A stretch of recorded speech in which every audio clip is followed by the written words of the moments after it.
this mountain I must climb feels like the world upon my shoulders. Through the clouds I see the love shine. It keeps me warm as life grows colder. In my life, there's been hurt and champagne. I don't know if I can face it again. Can't stop now. I've traveled so far, changed this lonely life. I wanna know what love is. I want you to show me. I wanna feel what love is.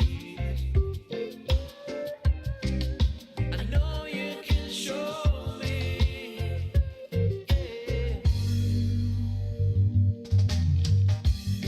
I'm gonna take a little time to look around me. I've gotta know what left to hide. It looks like the love has finally found me. In my life, there's been hurt and champagne. I don't know if I can face it again. Can't stop now. I've traveled so far, changed this lonely life. I wanna know what love is. Oh, I want you to show me. I wanna feel what love is. Oh no, I know you can show me. I wanna know what love is. Oh, I want you to show me. I wanna feel what love is. Oh, I know you can show me.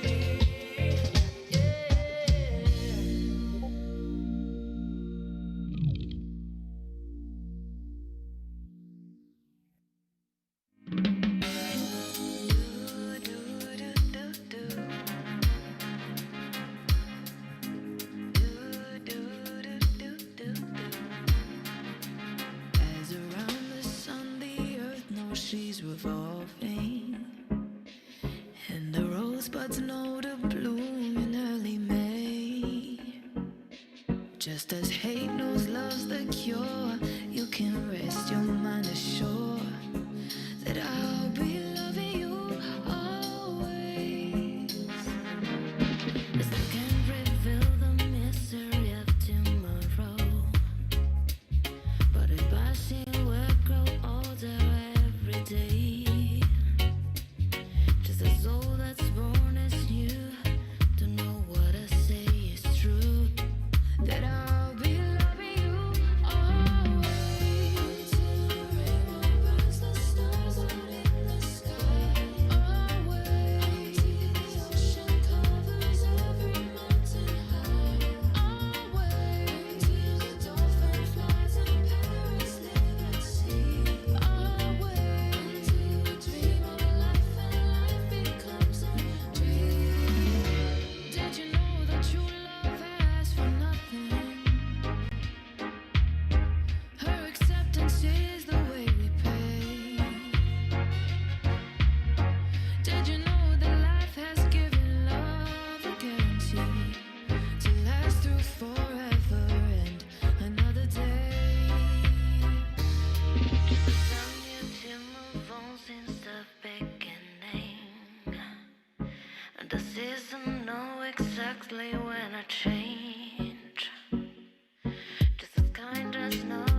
I guess it's time you're really leaving.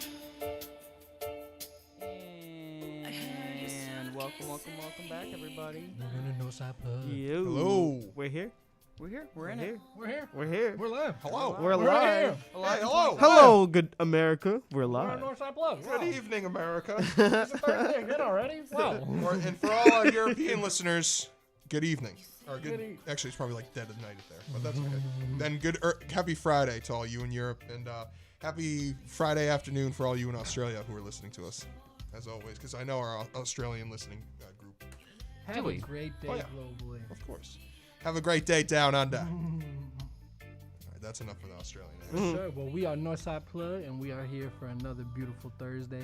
Another beautiful episode. A lot to cover. A lot going on in this sports world, in this crazy world that we live in. Yep. Music drops, everything that we are going to get to on the boards. Of course, we got Justino Justino. to the right, Boss Dan the man, super focused on this What's going on, everybody? Celtics versus Miami Heat. I love you guys and appreciate you all listening, but I'm going to be like half situated over here for a little bit, but I promise I'm going to be here. I promise. My face is going to be on this computer a lot of the time, though. To my left, we have ISO, What's good? the man, the birthday boy. It's not his birthday, but kind of in a way. In a way. And it's your boy G Money Gino. Team Money. Gino. Money! Boss Yes, Dan, sir. how we feeling, man? I mean, for what I've seen of the second quarter, this team has looked very, they've looked stronger, and honestly, the problem with last game was like we got up to so many double-digit leads, and then they take them right back, and I felt like I'd check it'd be like 90 to 80, and then it was like 90 to 88, and like it would just be a game of runs where I think the Celtics have closed out this quarter much better than they did a lot of the other quarters last week, because they're up by 15 now with 20 seconds left in the second. Like, that's much better than they did in any of the other quarters. Of course, I was at softball for the first game, so I was literally in the outfield watching the game on my phone, like just sitting there, and I put my phone down and I just hear blocked by Adebayo, and I'm just like, oh no. And I didn't even, the worst thing is I didn't even see that till I got home, and I didn't check Twitter till I got home, and then I went home and I saw it and I was just like, Oh man. oh my gosh. I watched that in real time, and like I jumped up and I was like, oh, I started screaming. I was like, that is one of the craziest blocks I've ever seen in my life. That was a ridiculous Because block. this man, Jason Tatum, Jason Tatum was gonna yam that mug, bro. He was gonna yam that mug. It's but not then- even like he was going yam it, but like it's Jason Tatum too. It's like he's a baller. So Yeah. it's like just to have the guts to like jump up on him and to do it like they were saying he went with his left so his body wouldn't hit him even though he's right-handed. Yeah. It's so Crazy. like the way that Bam's hand just like bent backwards. Oh my gosh, you gotta have some great strength to Oh, be it's able strength. Honestly, you can't even like. That was such a great block. Like that was a good play by Jason Tatum. I'll be honest. Yeah, with it was you. just like it was great offense. It was better defense. That's all. one it of the was, few you know? times you can ever say that. Yeah, and like the worst part is like we like at the end of the fourth we were up by 5. Yeah. And parts of the overtime we were up by a little bit, and like we just couldn't hold on to leads, and we were letting them chunk it back in with bad transition defense, and Jimmy Butler hitting corner 3-pointers, like unbelievable. Like, gosh darn it. I mean, like, Jimmy the guy, is Jimmy. Jimmy's Jimmy, exactly. You know, but here's the thing. Jimmy is going to have one of those games, right? Jason Tatum is probably going to have one of those games too. He's going to have a game where he's hot and you can't stop him, and he's going to go for like 35. And like that's why I see this series going 7 for sure. I have the Celtics. I think the Celtics are a better team, but the Heat play better a lot of the time, you know. The so, Celtics are more talented, I Yeah. feel like, but like the Heat play harder, and it comes down to who's more focused. Yeah, at the end I of think the the day. Heat 100%. have better like first couple players coming off the bench than the Celtics do. Oh, now for that sure. Gordon Hayward's gone and Marcus Smart is not coming, I feel like that when you get Hero, who's a scorer, Kelly Olynyk, who's a scorer, Duncan Robinson. Well, he starts, but you get that. Like they're full of shooters, and like it seems like one guy goes out, another shooter just comes right in. Right. Like they just fill in, they just like keep rotating all these shooters that. And I mean, they were one of the best 3-point shooting teams during the year, like Yeah. during the Is Jay season. Crowder That's what you starting? expect. Yeah, I Jay think- Crowder yeah, starts. Jay starting. Yeah, and I think like that's the crazy thing. It's like nobody really has to go off for 30. Somebody goes for 25, and then everybody chips in 10 points, 12 points, 16, 17 points. 16 16 free throws. There you go, and then they play defense. And when you do that, and it's a balanced attack, who do I really focus the defense on? Because I can focus the defense on Jimmy, but then Tyler Hero is gonna start shooting threes and knocking them down from everywhere. It's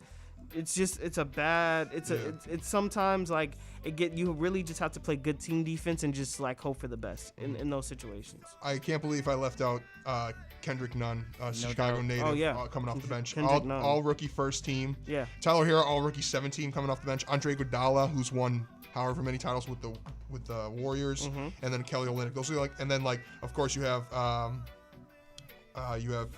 what's his name? You have Udonis Haslem, who Yep. I don't think has played. He doesn't play, but Yeah. he's the the bench guy. Yeah, He he's keeps been there. you- He's just been there. Yeah. Like he's the veteran that just like keeps everyone in check. Yeah. And then Derek Jones Jr., who I saw play a couple minutes on Right. Tuesday, who can just like jump out the gym and has freak athleticism. Yeah. Compared to like the Celtics bench, which is like we got Semi Ojeleye, who hasn't really started. We have Grant Williams, a rookie, Ennis Cantor. Oh my gosh, Ennis Cantor. It's so Like trash. one of the on the offensive end, I love him. I think he gets great offensive boards and is good around the basket. But on the defensive end, he stinks. Brad Wanamaker has been our best player off the bench since Gordon went out. And Robert he not- Robert Williams has been playing great time, but he hasn't even played today, and we're up 13. Is Gordon Hayward supposed to come back sometime in the series? So he's back in the bubble. He's been working out. Earlier today, he was listed as questionable. Okay. So that means like he's getting there. So he'll probably play next game or game Yeah, 3, game 4. Game 3, game 4, I would assume. If not, he's got to come back sometime this series. I don't. Okay, so that's the thing. I if he's not back by game 3, I don't think you should play him the rest of the series. I don't. Every time he comes back from an injury, he's tentative. He's not focused. He's not ready. I would say you sit him. If you're not gonna bring him back game 3, where it's early enough in the series for him to get a feel. If he's coming back at the end of the series, he's not gonna feel good. It takes about 2-3 games to get really into game shape. If you're not really feeling good, you're out of sync with the team. What's really the point of you being out there? Yeah, I agree. And what the craziest part is that he left to go home to rehab with his 3 daughters and his pregnant wife, and he comes back into the bubble, and she hasn't given birth to their 4th child yet. So like at any moment, if that happens, he might have to leave the bubble again, which is Right. which is kind of like the crazy thing that like of course like that you have to leave for that, but like he's not even playing. So like could it be like for his injury, or is it because his wife's in labor, or I don't know what that is. But I think once Gordon comes back, I think that gives us a huge advantage with getting Marcus Smart as the first guy off the bench. Yeah. But until that Marcus happens, Smart been balling too. of course, and until that happens, I think that bench is kind of a more even playing field, if not a heat advantage. But like if we get Gordon back, then I think that it swings our way a little bit. Not like a 180 shift, but like just enough to kind of give us a slight edge.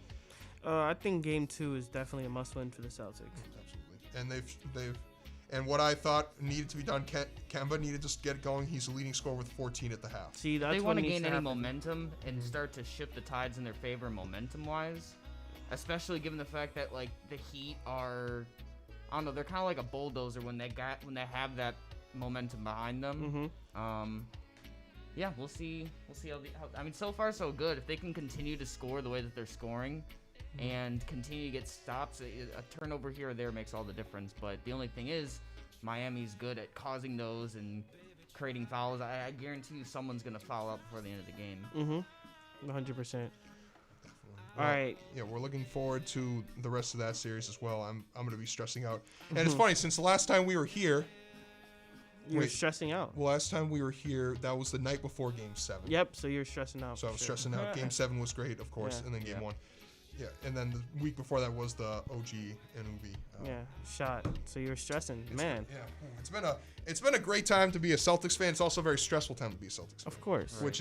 Which is kind of a good thing. It's Would you rather be a stressed sports fan or a bored sports fan? stressed. Sports fan means that like nothing's happening for you. And boredom, a bored sports fan is like closer to a depressing sports fan because So- like you're just like bored with how your teams are playing. Right. Mm-hmm. Like imagine being like, I don't know, like being from like New York or something like that, and you're like a Jets fan, And a Knicks fan. a Knicks fan, Oh, a Mets God. fan, Oh. and a freaking Islanders fan, or even the Rangers. Like none of those teams have really won anything. Ugh.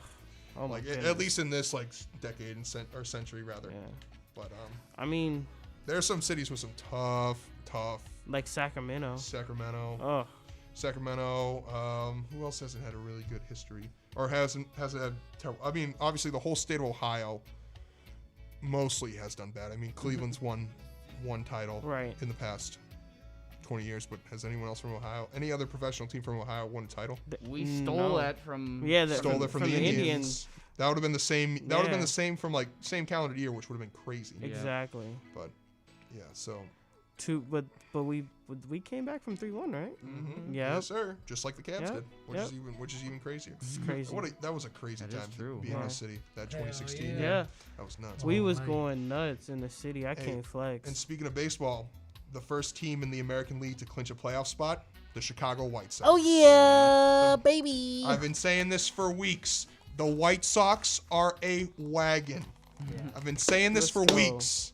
Let's They're go. a wagon. There's no weak spot in that go. lineup. Let's They're in go. first place in the American League, 33 and Uh-huh. 17. They're 8-2 in their last 10. They're just such a fun team to watch because through the lineup they can just hit the ball, and I love it. Let's and I hope get the it. whole city of Chicago can embrace them because I it's remember the that first used to be playoff. an issue not a couple years ago, though. You know. Yeah, like when the Cubs World Series, like the Cubs just like took over the city because like Mm-hmm. the Cubs haven't won in so long. But like the Whites. This is the first trip to the playoffs for the White Sox since 2008. So a 12-year break, and I know everyone's gonna be like, but it's a 60-game season. They're playing a third of the games. Whatever. Yeah, exactly. Whatever. That's how they're playing. Yo, we think went by the you rules You and take we won. every game I three know times as serious. I know I want to use that excuse for my beloved 19-32 Red Sox, but like that's just how everyone's on the same playing field this year. Yeah. Like sure you don't have the same schedule because you only play the teams in your like region, but you can't deny that they're right now the best team in the American League, if not arguably the best team in baseball, Yeah. which is awesome for the White Sox because they all those years of like just like piling up picks and all these prospects finally coming up and getting these veteran players. It's just such a good mix of players for the White Sox, and I just love watching that team. It's just so much fun. 100%. So much fun. It's just so much fun to watch that team. I just can't stop thinking about that team. It's just so much fun to watch them all the time. I'd rather watch them than the Red Sox 10 times out of 10. I'm going to say this. I'd rather watch them than the Cubs because the Cubs offensively, they're kind of shaky. Their Right. pitching is good, but their offense, like Javi Baez is hitting 200. He's playing. He's not hitting very well. Chris Bryant's not having a great year. Tony's doing okay. But you look up and down the White Sox lineup. Tim Anderson's up there for the batting title. Jose Abreu leads the league in RBIs. You got Luis Robert and Eloy Jimenez, two young studs who just hit bombs. Yeah. It's just such a great, fun lineup to watch, and I wish we could go to games because that'd be such a fun team to watch. 100%. So that was my quick baseball thought. We were thinking about the Cubs, and I wanted to say that about the White Sox. Props to them for clinching the title, clinching at least a spot right now, not the Yeah. division, but they've clinched a playoff spot. Okay. With 10 games to go for some 100%. teams. But I think the big thing in the sports world that we wanted to talk Yeah, about, we got to get to this. for all you who watched it, what was that Tuesday? Was that after that was after game 1, right? Yep, That it game? was Tuesday. On Tuesday night, we had game 7, Clippers and Nuggets. Yo, hey, That was nuts. I got to say, man. Go ahead, ISO. Wow. Wow. Man, so all year, everybody's been saying this team is the best team in the league, you know? All year, Kawhi, Paul George, defense, best of defenders, all that. And then it comes down to it, and all they care about is the Lakers. And we're so hyped. Lakers, Clippers, Lakers, Clippers. But the thing is, if you watch the last 3 games, they've been playing like this all season. But it's like, oh, well, they're going to turn it on in the playoffs. And then they played like this against Dallas. Yeah, against Dallas. Oh, they're just playing with it. And then they continue to play. And you can't play in the NBA, especially when you got a guy on the other side who doesn't care, who's a real superstar, who's going to be like, hey, I'm down. What's good? We going to fight this out. Like, all Denver does is fight. They've been doing that ever since they've been in the playoffs. Game sevens, they whole time through. Jamal Murray leveled up. He's been asleep for the past couple years. Where's this man been? Yeah, he balling. And he reached another level this playoffs. 100%. Like, for real. And like everyone, and it was funny because like before the season, it was like, okay, is it going to be the Clippers or is it going to be the Lakers that win the finals? It's like whoever wins the West is Sleeper team, baby. like Clippers or Lakers. Who's going to win? And everyone's like, and for so long, even we were sitting here like months ago, we were just like, oh yeah, it's going to be either Lakers or Clippers. Yeah. Like, What's that's crazy, given. bro, is that they're just starting to develop Michael Porter Jr. Yeah, no, Like- 100%. like oh he- no, that team is going to be lethal for the next 5 years.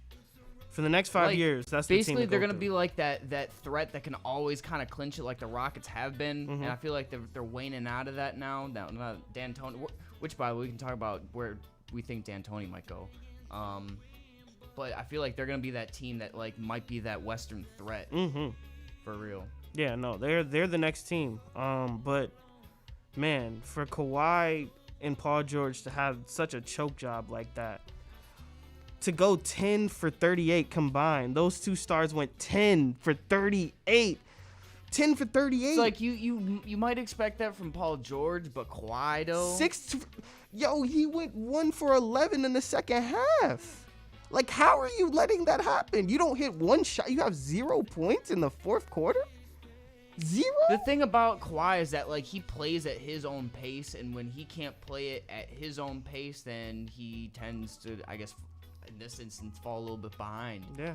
You know, if he starts to rush, then he can't play the game that he's so well known for, and he becomes way less efficient. Yeah. No, that's crazy. I think it's interesting too how well the Raptors played all season long, right? And I mean, Kawhi had a pretty strong season overall, but obviously it didn't end up well. And I don't know. I think it's interesting. You know, what if you put that man back on the Toronto Raptors? Do they automatically get back to the East to the finals, right?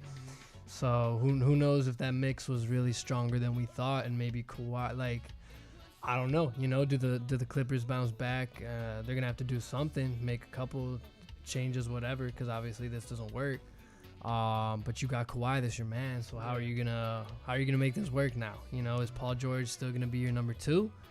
Or what's going on? Because this man is, I mean, at the end of the day, man, you gotta, like, he's a hooper, but that man got injured, bro, and I can't imagine coming back from an injury like that. Yeah. You know, and for him to be at the level that he's at is remarkable in itself. But it's to the point now that it's been proven that playoff P ain't to be. Nah, Kind of reminds me of Tracy McGrady a little Playoff bit. P I ain't to agree. be. But you know what? It's just like one thing that has to happen. Doc Rivers has to get fired. He can't keep his job. Like, I like Doc Rivers, I do, but come on, he cannot. How many times are you gonna allow him to have a team that we believe is a championship team, and when it's time to get to the Western Conference Finals, Yeah. they They didn't even get to the destination. Is like really Like- the big thing. Like the whole thing was like, we gonna get over the Lakers hump, and they didn't even get to the Lakers, bro. Exactly. Like, yeah. They planned too niche. I feel like at the end of the day, like the team is a good team, but Yeah. like They just got too cocky, bro. They got too cocky. And also they lacked what they lacked, and I always thought they didn't have was a big man, a big man who could protect the paint, and a point guard, a real point guard who, when stuff is going wrong, he can literally say, okay, you know what, stop. We're gonna run a play. We're gonna slow down. I'm gonna get somebody an easy basket. And since they didn't have that, when they would go on these runs where they couldn't score, they were just stuck. So I mean, you gotta do something. And if you're Kawhi, you just can't play that bad. Like, that's unacceptable. Yeah, there are moments I feel like where in that offense they let like the role players try to take over. Like, I love Lou Williams and he's a bucket, but Kawhi's got to just take the ball in the fourth quarter and be like, we're down 10 right now. I'm taking this ball in the post and I'm getting the bucket right now. Yeah. I felt like I never saw that aggressiveness from him a lot at some points during this series, and I think that he was maybe like too trustworthy of his teammates. Yeah. Like, he like kicking to Paul and Paul hit the side of the backboard, Oh my gosh. or like kicking to Montrez, or Y'all not gonna let that one go, huh? Nah. no. He dude. said, no. No, bro. Like you can't the poor do that. You Like can't call yourself playoff P and then just not perform in the But you playoffs ever. You an But you NBA can't player, bro. do, like, but you In That's the true. can't. I mean, I know. Obviously, Paul George is like when Paul George is on, it's so great. He's fun to watch, but like Right.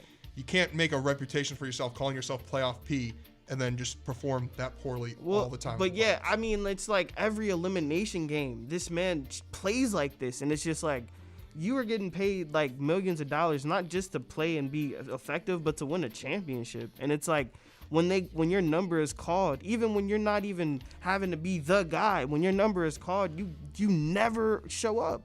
Never. Like he's never had a good elimination game, not one. And that's crazy. Like, Man peaked on a dunk. man, Peaked on a jam. yeah. to be, I mean, well, in Game 6 he did drop 33 points. I'm looking at it. Game 5 he dropped 26. Like Game 7 he had 10 points. Trying to see what other Game 7s in Paul George's career. Last year's in the against the Portland he dropped 36 in the playoff game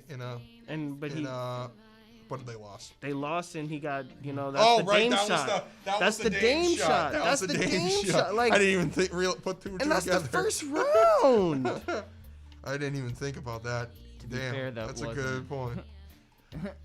Okay, in 2018 when they lost to Utah in Game 6 elimination game down 3-2, 5 points, Ugh. 2 of 16. When they got Big row. swept by the Lakers. By the Lakers. I'm sorry. I just Cavs? assumed, in the Cavs in 2017, he had 15 points in Game 4, but that was like they were already out of that series by then. What did he shoot? 5. Good question. 5 of 21. Game 7 against Toronto in 2016, he scored 26 points on 8 of 18. All right, that's decent. Not Did he terrible. No, they lost. They lost to Toronto. Okay. And then Toronto probably lost to win? LeBron. LeBron most. And then this the last elimination game in 2014 with Miami, against Miami in the Eastern Conference Finals, he had 29 Okay. on 8 of 18. Okay, that's decent. So he's averaging like. but when did he call himself playoff P? Was he in Indiana that was still? no, that was when the He first was year in Oklahoma City. Yeah, Okay, so like that was during the series. so he let okay, a so rookie the Donovan Mitchell. first playoff series again in Oklahoma City jersey, down 3-2. You go 2 for 16 and 0 for 6 from behind the line. They were playing rookie Donovan Mitchell. Like I know Donovan Mitchell was good, but he was a rookie. Mm-hmm. Like you can't go out like that. Like you can't allow yourself to go out like that. Like, it's not a good look, man. You gotta have some defining like playoff moment besides your first time emerging on the scene. Like he dunked on him, but like you gotta, if you really one of them guys, you really gotta ball when the chips are on the line. This is also the first season since 2014 where he's gone past the first round. So Yeah, Play- since 2014. 2014. 14? Wow. That's Yeah. crazy. 2014 is when they lost to Miami in the. Right. In the Eastern Conference I Finals. think that was mean, that was the Lance Stevenson blowing thing. And that just shows, bro, he gets injured. I mean, he was a freak of nature, damn near, right? Like, athletically, I mean, that dunk, I forgot who was on exactly, but that man was going crazy. Birdman. Yeah. Yeah. But, man, when he got injured, bro, like, I was watching that live, bro. Yeah. I was like, no, my gosh. Like, Do you bro. think he's not the same? Oh, bro, like, nobody, like, I feel like people are not giving him that credit, bro. Like, But this man literally tore his leg into 2. I feel you. His Yeah. leg turned into, like, bro, this was the back, like, this is the backboard, right? Mm-hmm. He landed with his leg, like, right here. Yeah. Like, right in the middle between the upholstery of the backboard and the court. Like, right in Yeah. that crevice. I remember that. Ugh. And he got lodged, basically, and it said snap, Ugh. you know? you ain't gonna come back, especially if No. you're athletic like that, bro. You're not gonna come back the same, bro. You know, Yeah, and that's gonna mess you up. it's gonna mess you up, you know. So, and for those stats to be what they are, I think that's just kind of proof that, like, you know, he came back and he's a baller. But I mean, it's not only him, of course, but just the combination of the teams that he's on. It's just like they're great teams, they're good teams, but there's just something on those squads that he's on since 2014, right? That just haven't been getting it done, and that's what it comes down to, right? True. Yeah, you always just can't like put it on one player. Of course but not. like, Yeah. but if there tends to be a pattern, then people start to recognize patterns Exactly. more than yeah. just spotty kind of things. But I mean, I love Doc Rivers. You highlighted this earlier. You know what? We gotta stop like blaming this on the Clippers. Yeah. I was just about. Yeah, we gotta talk about the Nuggets. The We Denver gotta talk Nuggets. about the Nuggets. Okay.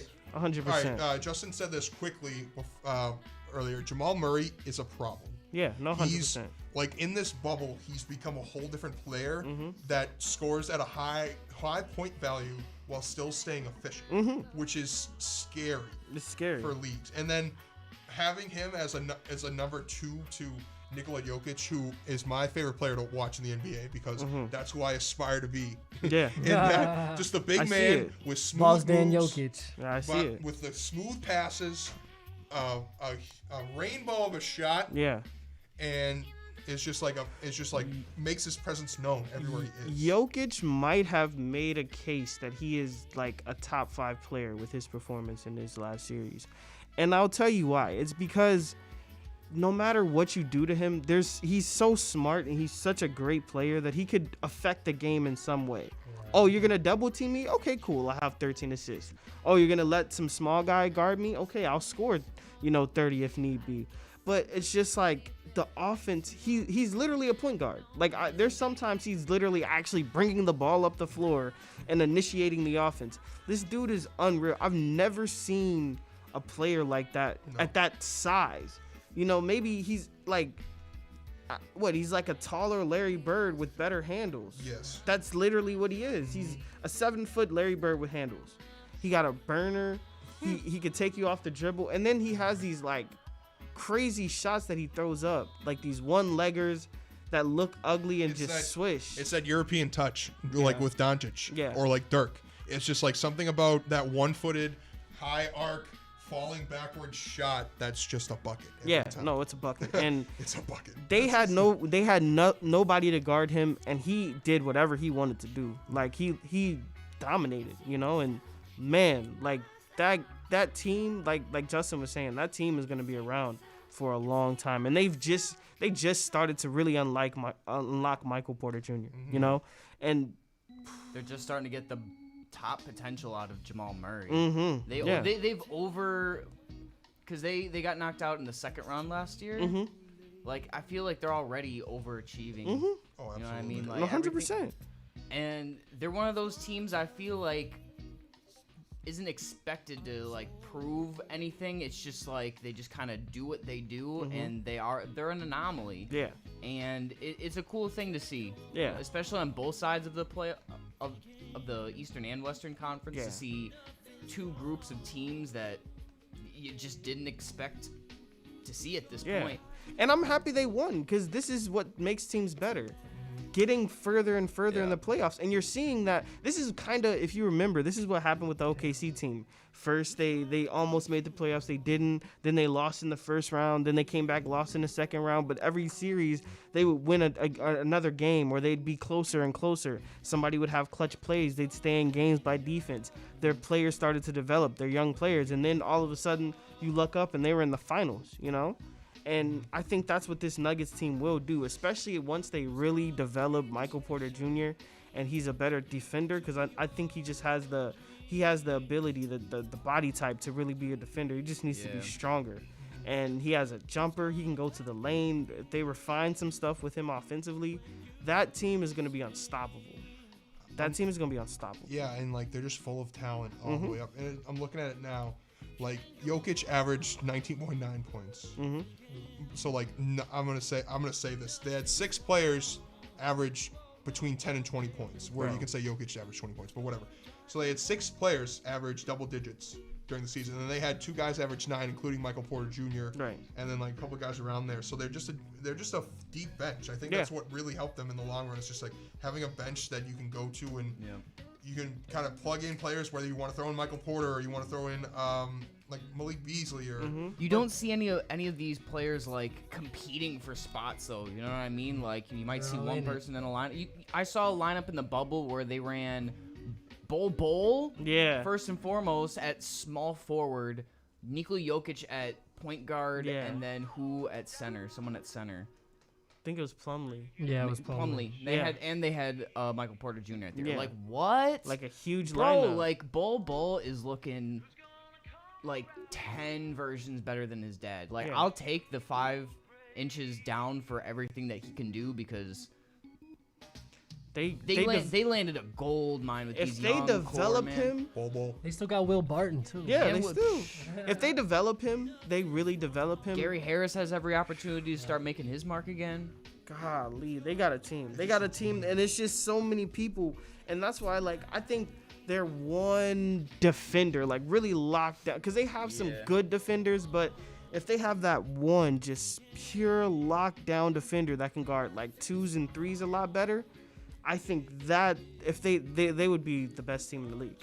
That's all they would need to be the best team in the league. It's just that one. They've developed their young players, and they have that one just defensive player you can put on anybody. And he's, maybe he's not locking them up, but he's making it tough. Yeah. If you can have that one guy, that's what they would lack. And that's what I see in this series. I think this Nuggets series is a great series. It's going to be a competitive series. It's going to go 6 or 7 games.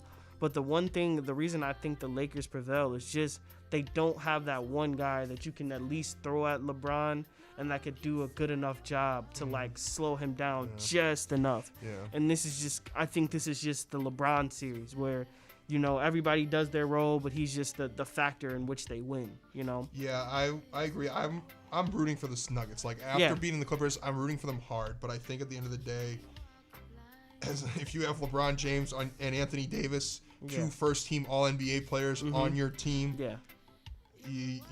how do you lose that? You can't. It's easy to speculate how they would win. It's LeBron James. It's easy to speculate how they would win, but it's interesting because like we don't know how the Nuggets are gonna pull it out if they do. Yeah. And no one else can really speculate on that. You know what I mean? And it's up in the air. Like, they could do it. They could definitely do it. No, I wouldn't be surprised if they beat them. It's just one of those things. It's like, I wouldn't be surprised. And it would be cool if the Nuggets won, but I feel like if the Lakers didn't get as much rest as they got. Yeah. No, 100%. Oh, true. 100%. Like, the Clippers were also kind of at the point where, like, they just kind of... They were pushed to 2 Game 7s, right? No, it was Game 6 for Dallas, and then this was Game 7. Either way. Yeah, like, they didn't have as much of a... Rest. Of a rest. Of a rest. Well, yeah, because, the Lakers finished out the Portland Trailblazers pretty quickly, and then the Rockets, they quit after Game 4, though. Like, I watched Game 4. They was done with it at halftime. They were like, let's get this over with. I'm trying to go home. James Harden was getting wings by the end of that night, bro. Yeah, he was over with. Gone. That's like, I watched that game. That was crazy. They was like, we're packing it up. Can we finish this? Like, yeah, so they won on Saturday. They finished the Rockets on Saturday, and then Game 1's tomorrow. So they've had almost a full week of rest. Yeah. While the Nuggets have been battling back from a 3-1 deficit. Yeah. So like that's also a huge advantage for the Lakers, and that's like critical for the Lakers because they're such an old team. Yeah, they're older. Like team, you have LeBron, you have Dwight Howard, you have Rajon Rondo. Like you have so many. They're asking for minutes from them. Yeah, exactly. You have so many older guys on that team that like getting a week's rest is going to be critical when you play a younger team. Exactly. Like the Nuggets. And I think I think this like them obviously the quarantine not even playing helped like the whole league. That's why I think this like the basketball has been so great. I thought it would be more actually bad basketball than it was. And those first kind of seeding games were a little bad basketball, But when you got into the playoffs, like, this was good. Like, I don't think I've watched too many games where I was like, nah, this is trash. Like, every game was really good down to the wire. And I think that was because they had that huge rest. Everybody came in fresh. Everybody came in, like, ready to go, you know? And there's not, I mean, as much as the fans are, like, helpful and it's great, like, if we could have fans, we all want fans, right? Yeah. But I think there's a different kind of, like, approach to it, because you're not, just the simple fact of not having to walk in and think about, oh, this is how I gotta dress, blah blah blah, you know, all that different type of stuff. Now it's just like, focus on the basketball, who's the best hoopers out here, you know, like. And I think that's what's cool, because like you got a Phoenix Suns team, bro, that went 8-0, bro. Like, it was just because, I mean, I have to get that. Things that happened in the What that mouth do? Yeah, man, like that. Oh my God, why'd you take it there, bro? Yeah, man, like, I mean, if DeAndre Ayton, circle back, if DeAndre Ayton doesn't get suspended, 25 first games, you know, and they don't fall behind, who's to say they're not in the second round right now, for all we know, bro? Yeah, You no, know, I thought they could have squad, made the playoffs. Man, Devin Booker is. They were exciting to watch at the beginning of like I remember when they came out and like Aaron Baines started shooting hella threes. Yeah. And like Ricky Your Rubio man. was The like human poster. he was Nice to be playmaking dunking and that. shooting threes. Like they had good options all around. 100%. It was a good looking start to their season, Mhm. and I don't know. I feel like they had good. Like nobody expect anything from the Suns at this point, and they have good momentum to, I don't know, to place themselves well in the middle of the playoff seeds by the end of next season. Given that the time in between the end of this season and the beginning of next season, there's not enough. I don't feel like there's enough time to train and condition for next season without there being like it being too separate. You know what I mean? I really feel like basketball. It'll feel like the same type of gap when we like started, like right after that Utah game that got pulled. That same gap of time, it'll feel like that, and then basketball right again. Yeah. So it'll be a different type of mentality for these players going into next season. Like Yeah. a lot of these teams that made early exits have been training hard. You know what I mean? Like I know Dame kind of had his little media moment with his drops and his ads and stuff, but I feel like for the most part, like Portland, Dallas, even the Rockets, they're gonna be making interesting acquisitions to try and reshape what the core of this team's gonna be. Do y'all think that they're gonna move James Harden within the next 2 years? Yes. It's time to blow it up. I'll give James agree. Harden another year. I just don't like watching them. Like it's like It's not even that. It's just that PJ Tucker making a corner three is just like for some reason just boring to watch. It is boring, but it's like, for me, it's like, how many times am I going to give you a different star and just see that this is not going to work? I cannot win a championship with James Harden as my best player. So, to be honest with you, if I'm the owner, I give him one more year. I say, all right, let's see what we can do. And then we're going to blow it up. I don't see why we continue to do this. You know, it's no reason. And maybe you have to wait 2 years because, you know, Westbrook's contract, I think, is 3 years. I think he has 3 years more, and nobody's gonna take that contract in a trade until probably his last year. So if I'm the Rockets, I blow it up after 2 years. This is what I feel like, bro, and I agree with what you're saying, but I think the Rockets, bro, and especially with Daryl Morey, man, I feel like he's going to be too prideful. Like, in the short term, he's going to be like, damn, I put all my chips into Westbrook. I put all my chips into James Harden, especially. You know? Like, I don't know. I don't know if I feel like Daryl Morey has the huevos too, and this isn't a call out to him. This is just, you know, like, this is to anybody. I mean, this is, I think that's a tough position, bro, because that's exactly it. And, I mean, rest in peace, the late great Kobe Bryant, bro. He even said himself, he's like, that's not going to work out. Their style of basketball, it's not going to work out. And to win a championship, and that's the thing. It's like, okay, if I'm the Rockets general manager, I'm looking at the squad and I'm like, I believe in James Harden and I believe in Russell Westbrook. But I think we tweaked on getting rid of Capella. But, no doubt. But regardless, you know, it's like, okay, where they're at now, they got rid of Mike D'Antoni. I think that's a good move, G, because as much as I love Mike D'Antoni, That man's never gonna win a championship, bro. Nope. He's never gonna win a championship, bro. I mean, I don't know if he might, if we're ever gonna see him as a head coach again. Who maybe we will. If the Bulls get him, I swear, that's another time. No, but yeah, I think he's a great coach. But history has proven that he's not a when you want to win a championship, he's not gonna be a coach. Nope. So they got rid of him, and if they can get someone that's gonna motivate these players, they got to get some bigs, bro. They're not gonna win with no bigs at all. I mean, I think it's a good experiment, and I think you could still play like that in different situations because I do think it's effective in ways. But the Lakers showed that you're not gonna win. You got Anthony Davis, you got LeBron James, you got these big men. You're not gonna get through after a while. And I mean, this is a squad that missed how many 27 threes in a row or something like that, right? A few years ago. 27. 27. So this formula of just shooting. Only one team has made that happen in the history of the league, bro. The nation. And like I know people say that, but like that's also not even true. They had a diversified attack. It wasn't just we gonna shoot threes. It was Steph is so far out that we have to pull up everything, and then we run this pick and roll, and yeah, we get threes, but we have better shooters, but we're getting penetration as well to the basket. That's what I'm saying. Like, regardless of what the comparison is, like, the Rockets tried to implement what the Warriors could do, and that's exactly what it is. They just didn't have that same talent. They don't have those same personnel that Steph Curry can literally do anything. I mean, he's Steph Curry, and he's just blessed to have Klay Thompson right there. And then you develop a great player like Draymond Green. I don't know if Draymond Green is Draymond Green if he gets drafted on any other team. Nope. No. So I mean, that's a super blessing, and then you put a good system around them, and then you get KD. And then you get Kevin Durant and it's over with, So the Rockets didn't have that, and we'll see. The Nuggets need like a Robert Covington. Yes, that's exactly the person. I couldn't lose it. I had No, to you're say good. what I got in my head. I was done. That's what they need. Yeah, A guy that can come in and give him 3 and D. You know what I mean? Yep. But he's more elite on defense than the guys they have. That would be the player. That would be a great pickup for them, 100%. And he's on like a 1 year, 2 year contract. I think he's on this. This is like, because I think he got a deal from like the Timberwolves.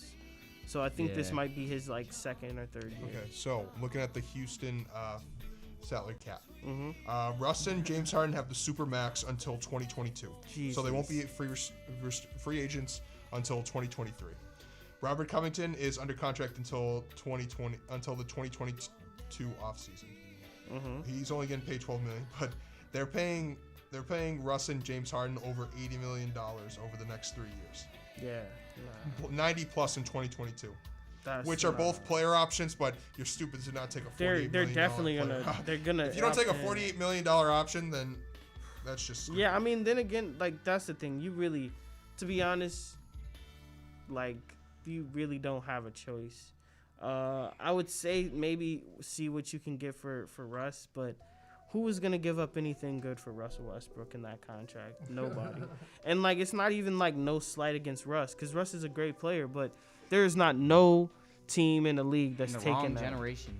Maybe the Sacramento Kings. That's probably the only team stupid enough to take Russell Westbrook's contract. You're right. I mean, in Chicago Bulls. They would want De'Aaron Fox and Buddy I'll Hield. scope them up. Yo, if the We'll get them off your hands. Oh my! Yo, I can see this right now. We see a headline, and we got Russ for Zach LaVine. I would LaVine, die. Markkanen, Wendell Carter. Exactly. Every pick for the next 5 years. Dude, I would die, bro. Like, I wouldn't even be able to wear Because we're the Chicago Bulls, and we Yo. don't care. We just spend and we just whenever we want, and we don't spend the good stuff. Well, actually, I heard one of the we have one of the our GM is one of the dudes from the Nuggets. Oh no, it's gonna be a different story. For Yeah. sure. We got a new general manager. We got a new front office. They got a clean slate. So Yeah. right now we can't give any You said ish to the you Bulls. said no D'Antonius coach. Absolutely not. Who'd Absolutely you want? not. I know who I want, but I mean, I want Mike Jackson too. Of bro. course. But of course. I don't know. I think they're trying to go with a younger coach, you know, give him experience, but I don't want another Fred Hoiberg, bro. You know, I don't want. I told y'all that was not gonna work. Oh, Y'all didn't listen to me. That's hilarious. Y'all try to ride it out, and guess what? Y'all still paying that man. That man's sitting on the couch. No, I think he got another job, but regardless, that man's sitting on the couch That's getting paid by the terrible. Chicago Bulls.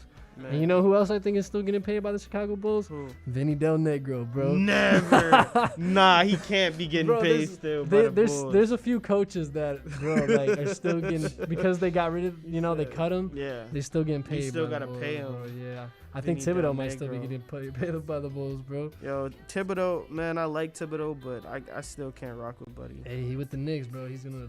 What's that trade package I've been hearing with like Fred, Kevin Knox, and Frank Nicolana, whatever. Whatever it is, I don't want it. Is it for the Chicago Bulls? No. Oh. Whatever it is, that package, Yeah, that's I ain't heard about it. There's a reason why. yeah, that don't even sound good. Who is that for? I'm trying to think. Yeah, I wish we could get Bradley Yikes. Bill. That's what we need right That'd be now. decent. We don't even need that. We just need a small forward, Yeah. a solid small forward. Or just a raw point guard. Cause I mean, also, yeah, we You don't like know Kobe Otto White? Porter. Yeah, I No. like Kobe White, bro. I I like definitely like Kobe. Kobe. Do you White. like him as a starter, or would you rather have him off the bench? I like him as a starter could just put him because as a like starter, his yeah. build is like he's technically good, but on paper like he looks he's what 6'5", like he can shoot, he can Yeah. play make, he can No, attack. Kobe. like- I think Kobe White is decent. I just think we need like a solid small forward to put with that team. Just a really, really solid small forward. I think we could do something. Maybe even, and we need to I clean up said the like bench. Aaron Gordon, right? Aaron You Gordon. did, yeah. That would Yeah. be not. That wouldn't be bad. I mean, this team, bro, to get them to the next level, if you're gonna be successful with this team, right, and you're just trying to put a couple pieces into it and take a couple out, like, bro, I feel like Zach LaVine, he could hoop. You know, like that man could definitely be our number one option. So if we have that other, like, if we get a small forward, like, I want a scoring small forward, but I don't want him to only have the ball type of thing, you Right. know, because that's gonna get in the way of Zach LaVine, and it's already been proven with them trying to get the ball with Want like marking him, huh? Like a cheaper Tobias Harris. Basically, yeah, Yeah. something like that. Because when they try to get it more with marketing and he stays out the way, and Zach LaVine, he's not as effective. He you slows know? the offense down too much. Who, marketing? Yeah. Yeah, I agree. I mean, Marketing is trash, and I have to say that. yeah. He no, just needs to get like a quicker release. He just A more needs to consistent, like quicker release. play better. He Like, just play needs to make shots. And Yeah, man. Well, I what mean, he's they supposed had to him. They had do. him like trying to make like catch and shoot threes most of the regular season. But he was jagging. He was jagging. That all man, of them. he was just not playing good basketball. I feel like if he brothers. settled, I want to give him at least one more year because I like Lauri How many Markkanen, times? though. I like how him long too. he been in the league? 3 years. This is about to be his He fourth. came in 2016, I believe. Dang, so this about to be. So this was his fourth. This next one is gonna be his fifth. Yeah. Yeah, man. Cause after this you gotta pay him. Yeah. Cause what you get, it's the 3 years and you get a 2 year Say give him 2 year one option. more and then I don't know, let Yeah, him you go. gotta pay him. Nah. He's next year he's a restricted free agent after next season. After next season. Yeah, Lauri Markkanen is. Man, yo, cause somebody gonna pay him a lot. Like Sacramento will probably pay him like a max contract, and I ain't even New want us York. to New York. Sacramento. Ha- Yeah, man. Hey, I'll give that man in New York, bro. You give You us. can have it.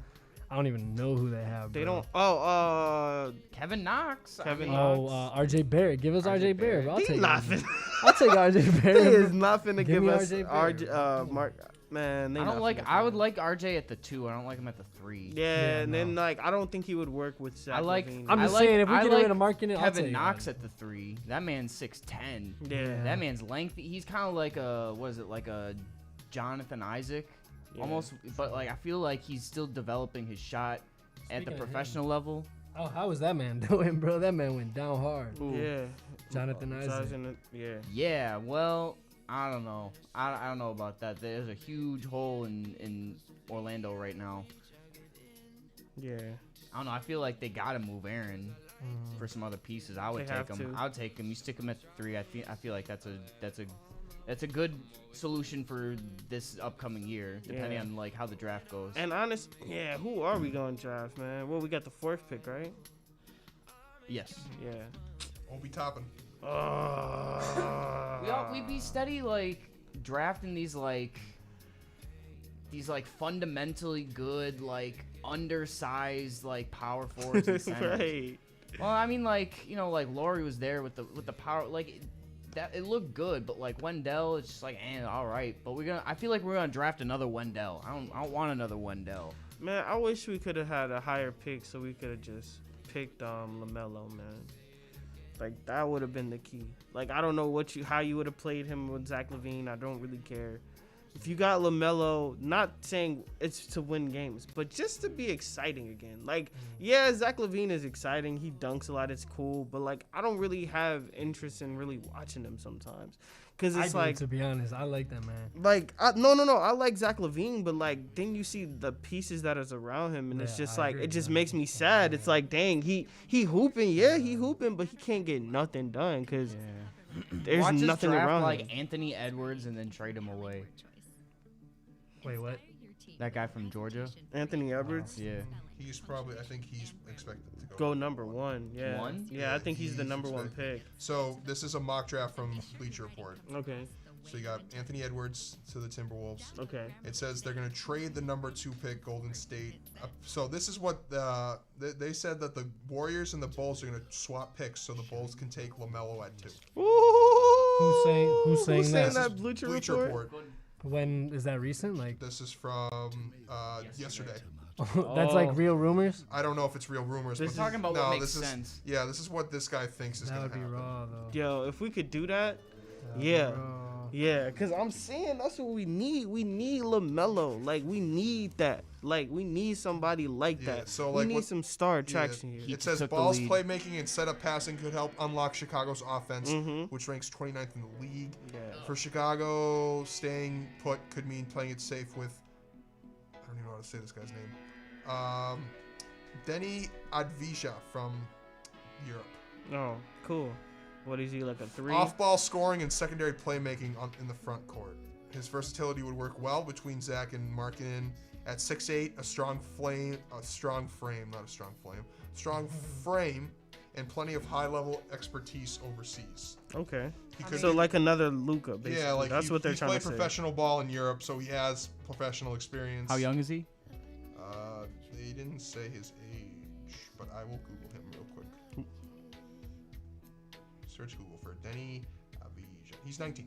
19. Okay. He's 6'9". I 6'9", like that. I'll 6'9", take him. 6'9". I like Honestly, that. I'll take him over LaMelo. I just, like... I don't feel like you need to build around LaMelo, and we don't have the pieces to build around LaMelo. This Miami team, bro. We can't play a third This Miami quarter. team is they're up 7 right now, Unfreaking 84-70, 77. 77. That's terrible. We're up by 13 going They into are They bad, just bro. took the lead too. That's so. What if they sweep y'all, bro? That'd be worse. crazy. I would probably cry. I feel like he sounds like a Boyan or a Bogdan Bogdanovic. Okay. You know I what I mean, mean? I could see that. I just hope, like, sometime, like, the last guy we said was the guy from Europe. He was supposed to be the next, Tony Kukoc, and it was Nikola Mirotic, and this man was trash, bro. So I just sometimes He I just don't won. He just won like MVP of like whatever Euro league he's in league. right now. I mean, that's cool, but he wasn't doing that for us, He ain't doing that bro. for the Bulls, Like, bro. he was making That us man look was trash, dumb, bro. bro. Like, nah, Making man. like 2 or 3 of 10 threes, bro. Yo, this man used to blow me. He used to really think he was that cold, shooting all these stupid shots, man. He wasn't with it. Wasn't it? bro. They put him on the. They started him with like Kirk or something at one point. Yeah, they like. Don't say those 2 Kirk. words ever again. Kirk Heinrich. Ah, my ears, they're You don't bleeding. like Kirk I'm gonna give me a Heinrich, Kirk bro? jersey, bro. Oh, Kirk You ain't- Heinrich. you ain't- dude. No. Yo, why Bro, this that'd be man- like what would happen if you lost a bet or something. Like you gotta Yo. get a Kirk Heinrich. Kirk Heinrich jersey and Yo, wear it why around. would Kirk Heinrich on a Friday night in a meaningless regular season game hit like 6 threes, be on fire doing all this? It's the playoffs, bro. He come in the game, this man can't hit nothing, bro. Not a thing. Nothing. The man was terrible. Like, dog, what's going on? The only thing that he did right, bro, was when he tackled LeBron James, bro. Y'all remember that? Y'all know what I'm talking Nah. about? Gee, when the Heat were Yeah, I when the know what Heat you're talking were on about. their winning streak, bro, and when the Bulls stopped their winning streak, Yeah. and LeBron just came in and like was trying to like yam Kirk Hinrich, but Kirk Hinrich was like, no boy, he just like bear hugged this man, bro, and just got like sent all the way. Flagrant all the way home. Nah, they didn't even give that man a flagrant. They ain't bro. give that man a Man, flagrant. today though, Bro, literally, especially with the suspension bubble, and a fine. the bubble has been so soft. Yeah, it's bro. been lame. It's been low-key. so soft. Like it's been Yeah. great basketball, but it's been so soft, G. Like And I hate that they're not able to like really go at each other a little bit more, like talk, like and They need commercial breaks, bro. Yeah. They need commercial breaks. Yeah. I know what guarantee you, they'll pose it as this, because I was thinking about this when I saw the influx of all the referees coming in, because usually they don't all congregate like that, right? Like you don't see like a mass of referees together in one spot. I guarantee you they're pressured to be doing a better job of calling better, just so they can have more commercial breaks and ads to be ran. And you know what I think too, bro? I think that, the coronavirus and everything that's going on is also like attributing to those calls too. Cause I think society is like now we take a step back, right? Like everything is social distance right now, right? Yeah. Right. And I think that's kind of the mentality of everybody. And it's kind of in these games too. So like a tap like this, where before it was like it ain't nothing, it's whatever. Now it's like I don't know, like we're more amplified on touch. I feel like I just feel as that. humans, and, I feel that. and it's attributing to the referees because especially when you have people flopping and stuff, and you see that in the corner of your eye, you're automatically like, boom, I gotta check it out, I gotta see what's good, Right. Right. So And there's more every season there's like more the one challenge, you know what I mean? Like in 5 years there's gonna be like more little things. The last 20 seconds of every single game is gonna last like 20 minutes, bro. Yeah. Every single game. And like I feel it's like a United States thing, bro, where like the country will convince us that we have to take one step back to take two steps forward, when really it's the reverse. Right. We take one step forward so that we ultimately end up taking two steps back. Right. It's like the stimulus, you know what I mean? Like, oh, you stimulate the economy just so like you can put money into there, and then the businesses can get that money back. Just like it all fuels back up to the top. You know what I Right. mean? It's exactly what I see with that's what I see with the officiating ultimately. Yeah. It's just like I just see pressure on these professionals that constantly get scrutized. Like Yeah. there's No, no 100%. praise to the officiating. No praise Like- whatsoever. like that- it would probably be one of the most stressful jobs, Yeah. man. No, it's like that, like the Bucks Heat, right? That I don't remember what game it was. It might have been game 3, it might have been game 4. But anyway, it's the one where Chris Middleton shoots the shot, Goran Dragic puts his hands up, and they call the foul on the 3. And then on the other end, Jimmy has the ball, and I mean, I saw so many double dribbles on the way up. Yeah.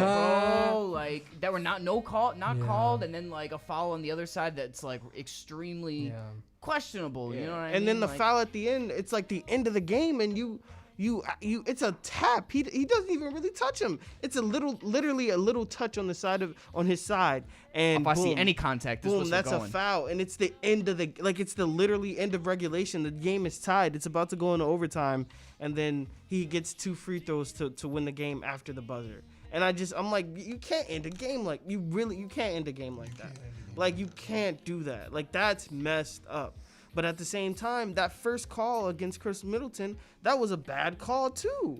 So it's just like in that moment, it's like I understand. It's like you call that call because you got a call wrong on the other end, but It shouldn't you be a can't law of do that. averages in officiating. You can't do it that. shouldn't, and it can't. You know what I mean? Like it shouldn't be like, oh, like we. It seemed like we're biased towards one team in the first half, so we got. It's like, nah, it shouldn't. Just do your job more effectively. Yeah. You know what I mean? Like 100%, and let some of this go in the playoffs. But Like it's the they playoffs. want this at the end of the day. It gives Max and Steven something to talk about. Gives True. Shannon and Skip something to Yeah. talk about. 100%.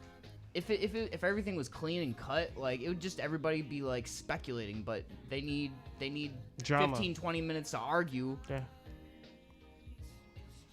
It's just frustrating. Yeah, the officiating this whole bubble has been very sketchy. Talk about these new drops though. It's all about, and like I think one last point I wanted to make about that. It's just like now that we have instant replay where we can check everything and stop play and like goes like slow mo at every angle. Every player's like, that was a foul. Like, go check the tape. Go check the tape. Like a common thing like in has been going. Oh like yeah, this. Yeah. they just walk play. around every play. It's like when NFL players are like, throw the flag, challenge flag, It's challenge like, flag. dude, It's like, yep, no, replay bro, review. we're not doing that. And it's like we know the rules. It is not the fourth quarter. It's not 2 minutes. It's not 2 minutes in the fourth quarter. so Stop spinning your finger. right. Second quarter with 10 minutes left in the quarter. And I'm tired of You seeing ain't getting no call. every time somebody every time a star misses, I'm tired of hearing them complain. Like I'm tired of seeing this. When it's an air ball or something. It's like, yeah. dude, you missed. Get back on defense. Like, stop crying about plays. Like, play the game, man. I hear you. Oh, my bad. Oh, you're good. Quit spitting all over the mic. Jeez. No, just kidding over here. We like to have fun on Northside Plug. That's what we're all 100%. about, you know. We kid. We talk basketball, we kid around. But yeah, no, we're gonna take a quick little break. Make sure if you're not already to listen to us on www.q4.org. You can listen in on TuneIn app, iTunes Radio, AM 1680. We are streaming on YouTube live right now as you hear us on our channel, Northside Plug. Search it up on YouTube. Northside Plug. Search it up on Hit YouTube. our caller line or One- live 312-985-7834. One more time, 312-985-7834. You can call and give me your opinions and thoughts during our live cast. Make sure you 100%. search up on YouTube, Northside Plug, live right now. Let's get it. We'll be right Stay back. tuned, everybody. I still don't believe it. She was just leaving. Oh, there must be some misunderstanding. There must be some kind of mistake. Oh, there must be some misunderstanding. There must be some kind of mistake.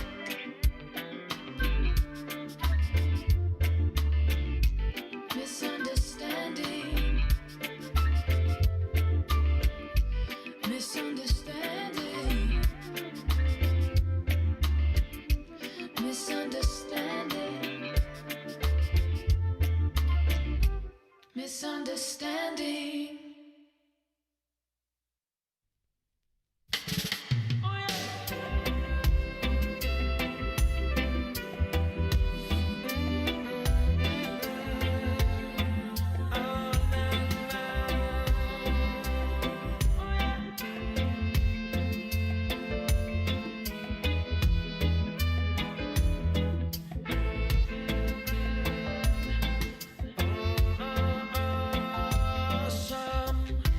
Somewhere over the rainbow, way up high, and the dreams that you dream of once in a lullaby. Ooh, somewhere over the rainbow, bluebirds fly, and the dreams that you dream of, dreams really do come true.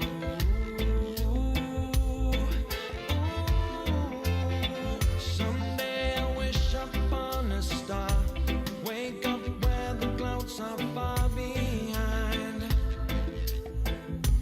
me, where troubles melt like lemon drops, high above the chimney top. That's where you'll find me. Somewhere over the rainbow, bluebirds fly, and the dreams that you dare to, oh why can't I?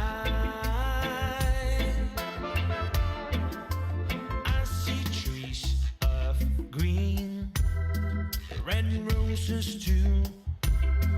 I've seen them bloom for me and you, and I think to myself,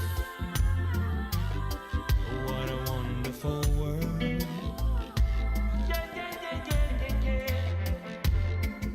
Well, I see skies of blue, and I see clouds of white, and the brightness of day. Ooh, I like the dark, and I think to myself, what a wonderful world.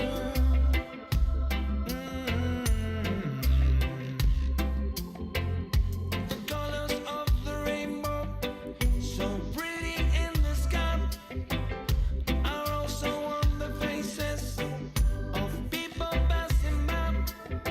I see friends shaking hands, saying how do you do. They really sing, I love you. I hear babies cry, and I watch them grow. They'll learn much more than we'll ever know. And I think to myself, what a wonderful world.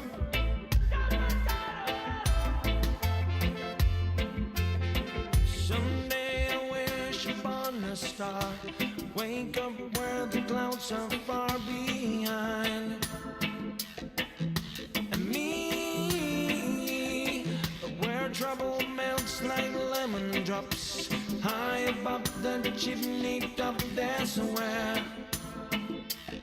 you'll find me, somewhere over the rainbow, way up high, yeah. And the dream that you dare to, oh why can't I?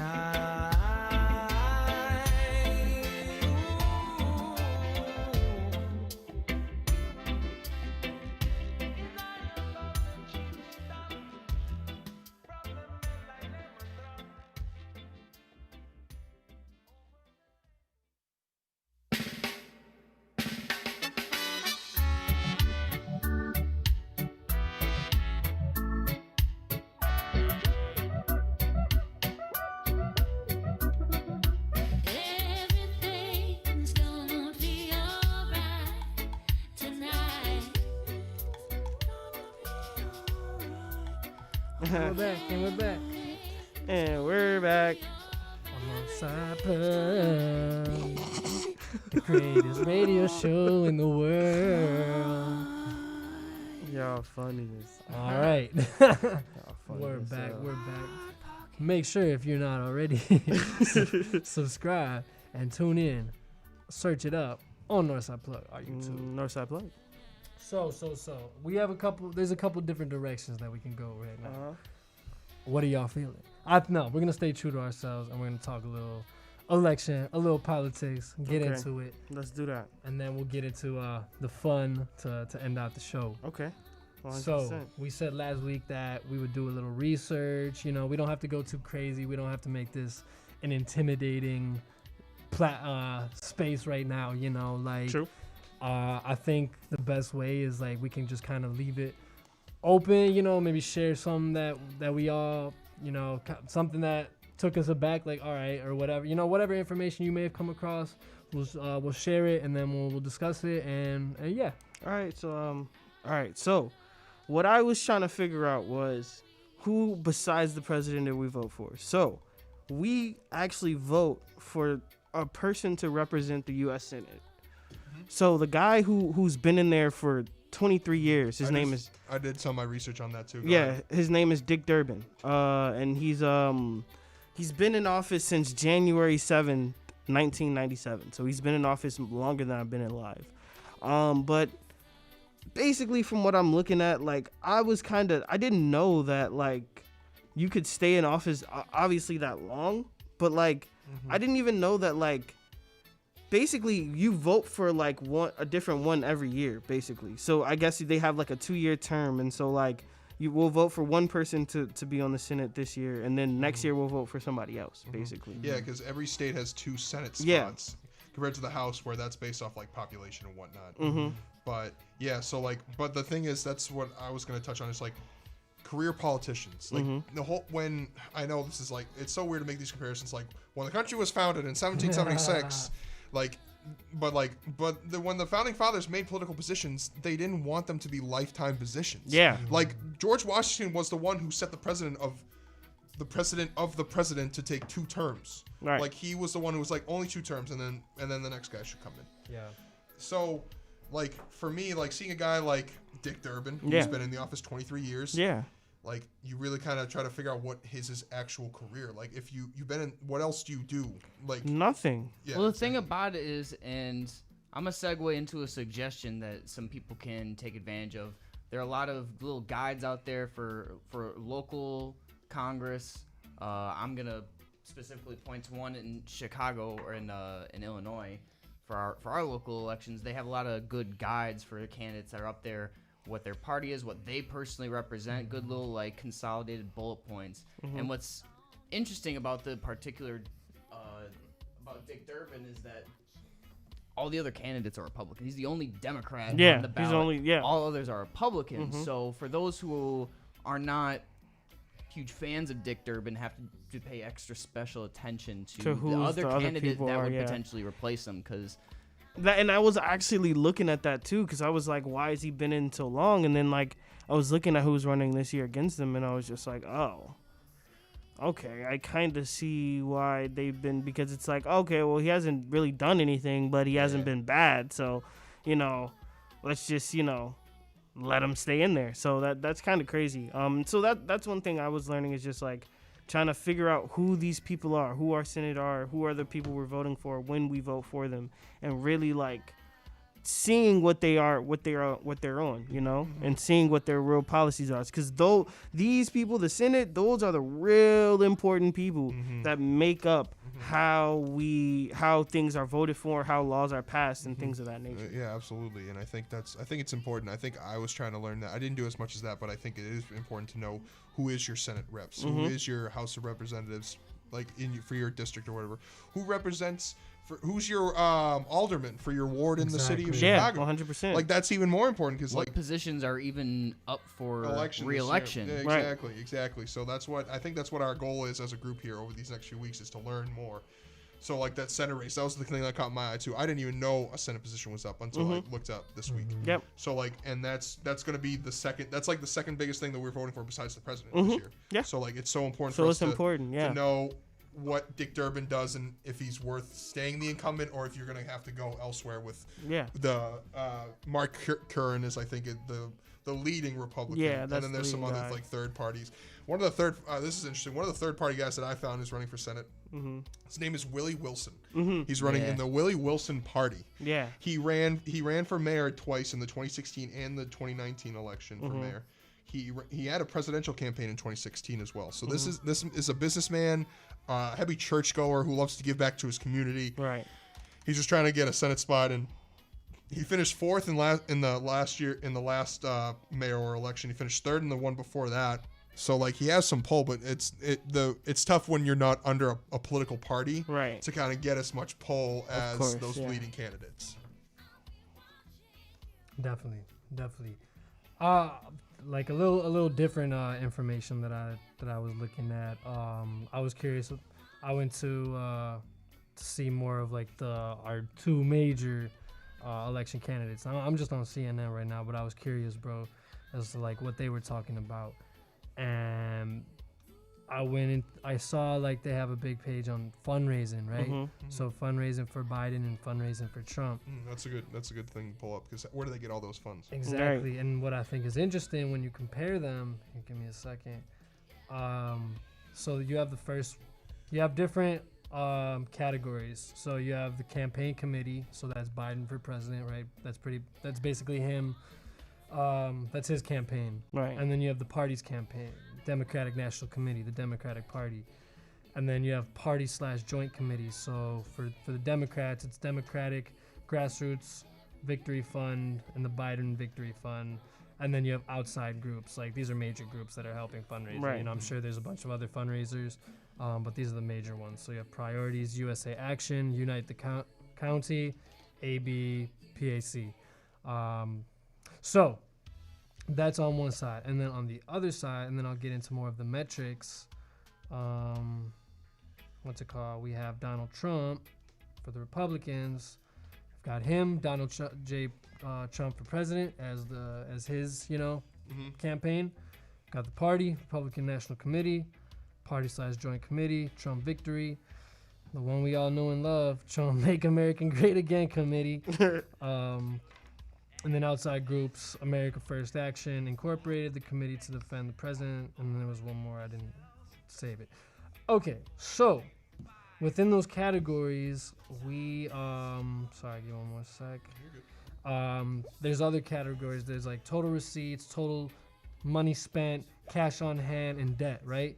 So we'll look at Biden for president, right? So his campaign is in $0 debt, meaning that he's basically paying all that up front, right?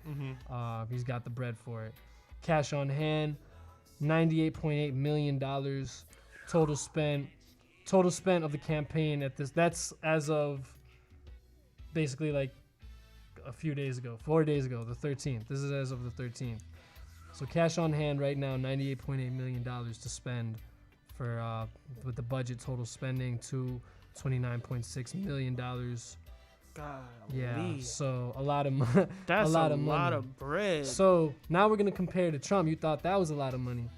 Hold on. Hold your horses. Internet, don't fail. Just wait. So Biden has no debt, right? Thank you for bringing no that doubt, up. yeah. Biden had no debt. Now we go to Trump. Debt, $250.3 thousand for his campaign alone. For him, not the Republican committee, which is interesting, right? No, yeah, I thought so too for a second, but I saw the K, so no. 250.3 thousand. So maybe not as bad, but that's still a lot of money. That's still some bread. Total money on him, cash in hand, $120.6 million, bro. Biden had 90 something. This man has 120, so he's got a lot more to do, Of course. to work with. And in total, cash spent, or what's it called? Yeah. 245.9 million. Now, what I think is interesting is if we go back to the parties, right? So the debt, just to recap, for Biden for president was $0. The debt for Donald Trump was 250.3 thousand. Now, this is where it gets interesting, because now you have the Democratic National Committee.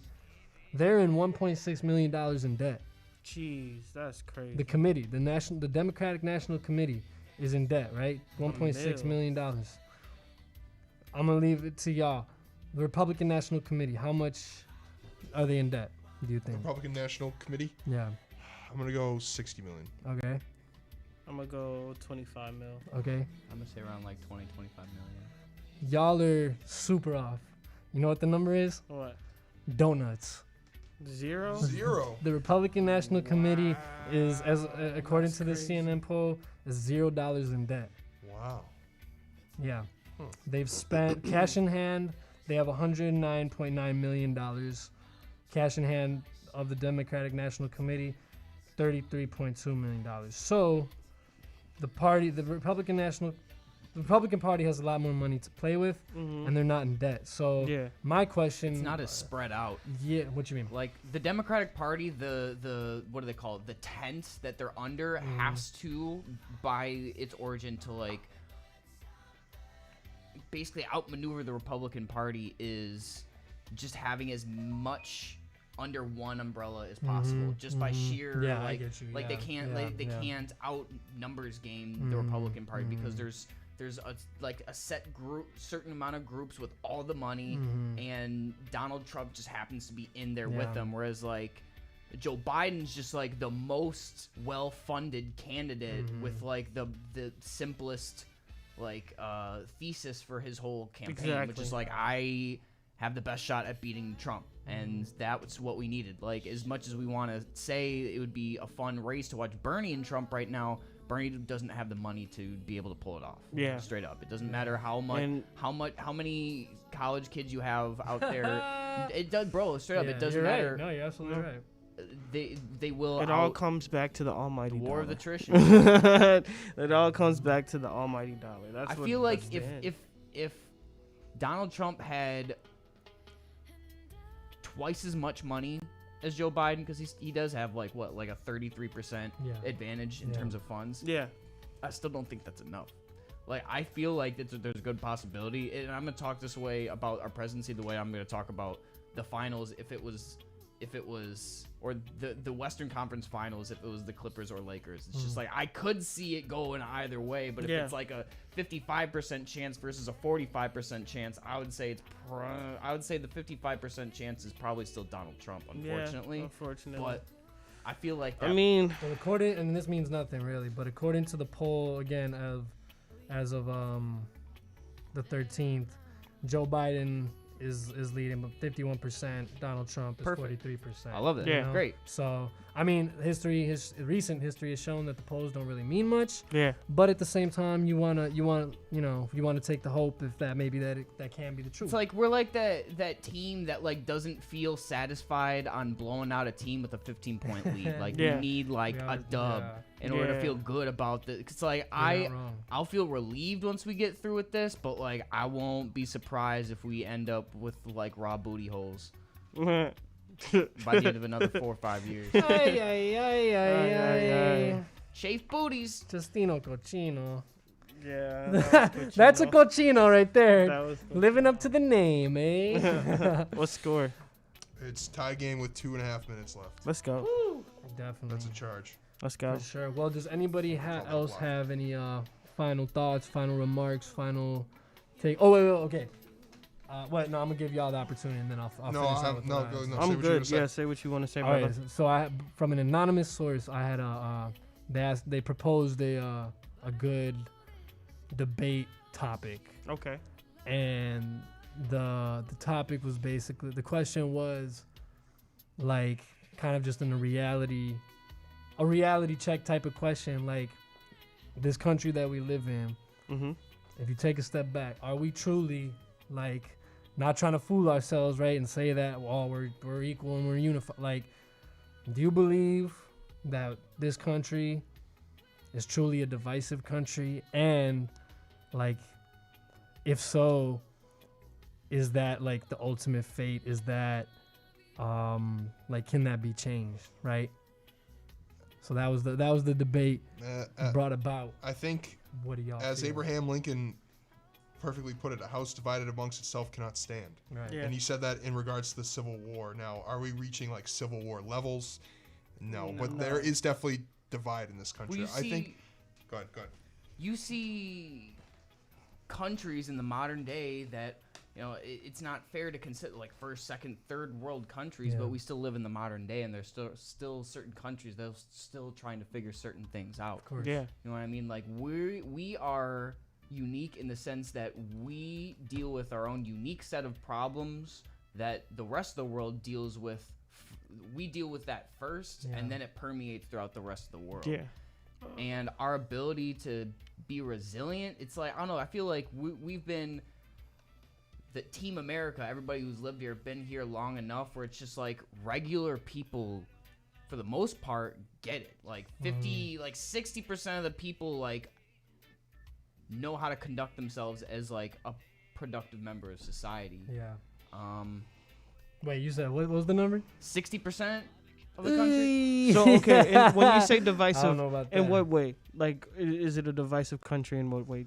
In whatever Like you it's feel. ultimately doomed because of Yeah. our divisiveness. Like, we're never gonna be equal. We're always Oh, gonna will be we a ever segregated. We're always gonna be we're always gonna be determined by separations in class and in race and religion. No, that's just the right. We were the I'm not first to saying we legalize. are, I but- mean, I it sounds bad. We're the first to legalize. Like, no, we're not the first to legalize gay marriage. Were we? No. No. But okay, here's how I look at it. Like, are we as divisive as other countries? No. Are we maybe is the scale maybe better here? We don't punish. We don't outright punish dissent. Like you guys hear about that Iraqi wrestler that was executed for protesting. Yeah, like, no. Like that's what we're talking about. So that's what I mean like, when I say that. It's like, Exactly. it's not. We have a good situation. That's what I'll say. We have a good situation, but is it divisive in our own first world problems and our problems that we see every day? Yeah. Yes. Will it ever be different? Probably not. But at the same time, here's kind of what you have to do. As messed up as it sounds, you kind of have to be like, all right, well, this is what my options are. And either I'm going to finesse and I'm going to work my way through and I'm going to try to get to where I want to go no matter what. Or I'm going to sit here and whine and complain and moan and cry and say, oh, well, this is not even for me to win. No, it's not made for you to win, but there's a lot of people out here who are winning, and that's just because they said, you know what, it's not meant for me to win, but I'm finna ball regardless. Exactly. So, I mean, like, yeah, would it be, in a perfect world, would everything be perfect and equal and we all start at the same place? Yeah. But guess what? Life is not perfect. It is what it is. You grind it out, you fight it out, you do your best, and you live to fight another day. That's really the reality of the situation. Our biggest problem that our country like cringingly suffers from is on a microeconomic standpoint. Yeah. Like racially, like we've been like really working at that. Yeah, like 100%. that's not gonna be the tick out of the grenade. You know what I mean? Or the pin out of the grenade. It's gonna be such a disparity in our economic gap, in the wage gap, and in our just the shift in wealth. Mm-hmm. We can rally. All Americans can rally under the fact that like most of us feel like we're not being represented the right way. Mm-hmm. And we fortunately live in a country where we do have an opportunity to implement that change such that we don't have to resort to lawlessness. You know what I mean? Like the lack of the presence of structure.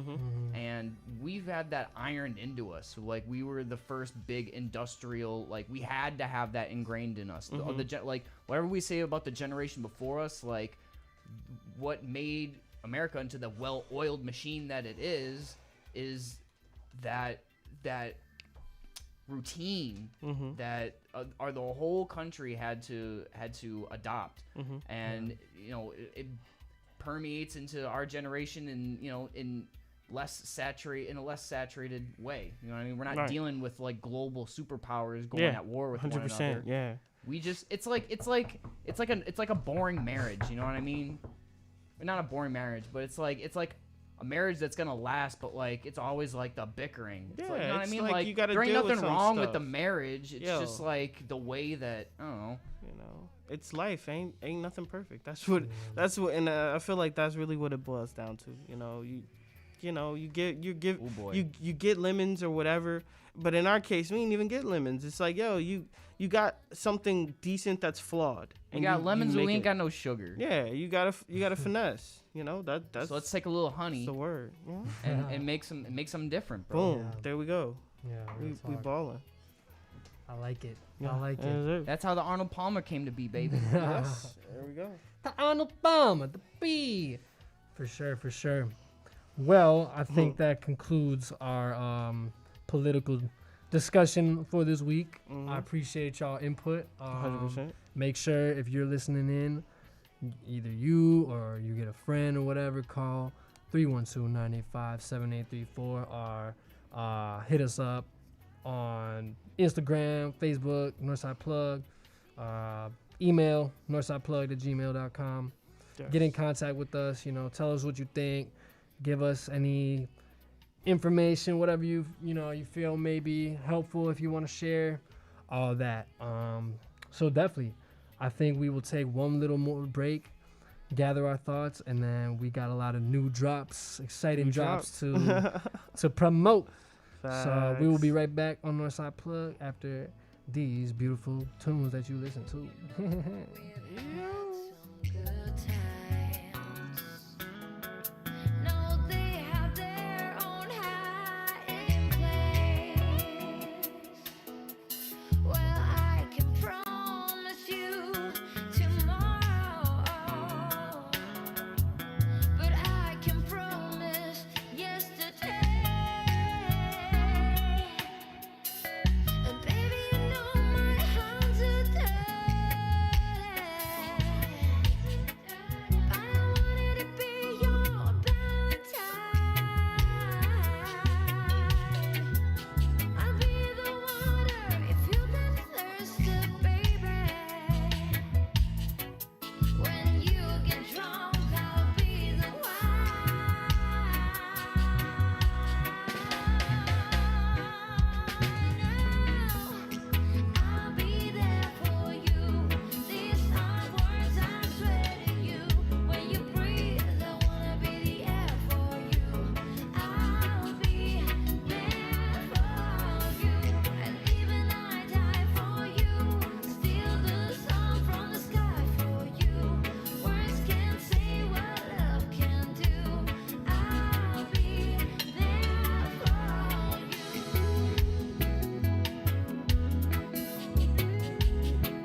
Welcome back, everybody. We got a salty Dan here. We We're got trying to bad calm down. We news. got bad news. Boss Dan up. Basketball's stupid. Whoever watches this sport, this sport's dumb. I'm sticking with football. All right. That's all I have to say about that. We're on to Saturday. We'll talk about that next week. And honestly, by next week, there's going to be, let's see, Game 3 Saturday, Game 4 Monday, Game 5 possibly Wednesday if it even gets that far. So who knows? It might be a whole different series by then. Yep. I don't know. Who We'll knows? see. But we got bigger fish to fry. I mean, Denver would laugh at this right now, right? Right, exactly. Yeah, maybe whatever. Exactly. We're past, so we're on to Saturday. For sure. Let's do it. But before we get to Saturday, we gotta get to Friday. Yes, sir. Friday we have in a few hours we have the biggest drop coming right now. We got the Kid Grew Up, Kid ISO. Yes, sir. Yes, sir. Where's the bell? We need a bell ring. Yup. Yes, sir. Yes, sir. Very exciting. Northside Plug's very own. We got a new project coming out. A Yes. lot of exciting music. Yes, so, yes. I got a track warmed up. Ooh, we gotta try. Well, we'll let that keep baking in the oven. Yeah. So we'll give the floor to ISO. We'll let's see. How do we want to start off this debate, bro? So okay. So what got you to this point? What was the first what was the influence of the Kid Grew Up? Why the Kid Grew Up? So I guess what was going on, I got to start from the beginning. So about a year ago, I moved from Chicago to Indiana. And I was like 21 at the time. So it's like a year. I was about to turn 22. So yeah, I was gone for a year. I came back, and a year goes by. I'm not really doing much music. I was doing shows, but I wasn't making any music. And so basically, it's the Kid Grew Up. I call it that because it's like this is the first project I've dropped for basically almost 2 years. And it's like this is the growth of me, not only as an artist, but more importantly as a man, as a human being. And so it's a lot of introspection. It's a lot of thoughts about myself, and not only myself, but my surroundings. And looking at things from a different point of view than I was the last time I dropped a project, or even dropped a song, because this is the first music since I dropped Nostalgic Summer in January of 2019. Wow. Can you tell me where we, on a vibe type of description, where do we start and where do we end? I guess you start kind of. I guess it starts more as like, this is the world I'm in. I'm looking at the world, and it's kind of like, okay, this is what the world looks like right now. And at the end, it more molds into, okay, so this is who I am to the world. Sure. This is who I want to be. This is the person I am, and this is what I'm going to show to the world.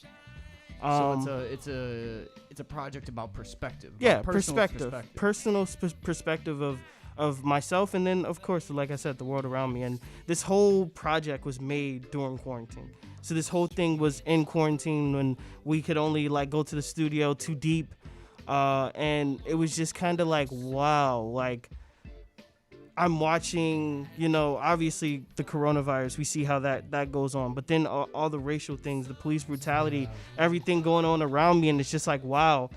If I was 21 and I wouldn't have mentally been at this place to sit here and think like, wow, this could be, even though like so much terrible things are going on around me, this could be the best thing for me.